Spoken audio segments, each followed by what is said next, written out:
ঝিনাইদহে BNP ও জামায়াতের সংঘর্ষে নিহত কৃষক দল নেতা তরু মুন্সির মরদেহ নিয়ে বিক্ষোভ মিছিল করেছেন নেতাকর্মীরা। তবে জামায়াত কর্মীরা দাবি করেছেন কৃষক দল নেতার মৃত্যু হয়েছে মস্তিষ্কে রক্তক্ষরণে।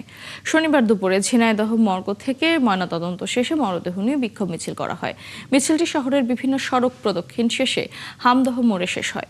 এ সময় সমাবেশে জানানো হয় এই হত্যাকাণ্ডের সাথে জড়িত জামায়াত নেতাকর্মীদের দৃষ্টান্তমূলক শাস্তি দিতে হবে, না হলে বিক্ষোভ চলমান থাকবে। এর আগে শুক্রবার সকালে বিএনপি ও জামায়াত কর্মীদের মধ্যে সংঘর্ষ হলে কৃষক দল নেতা মারা যান। রকম আঘাত করা হয়নি।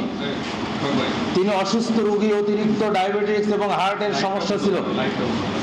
ঘটনার মধ্যে পড়ে যাওয়ার কারণে স্ট্রোক করে পরবর্তীতে হাসপাতালে চিকিৎসাধীন অবস্থায় মৃত্যুবরণ করেছে।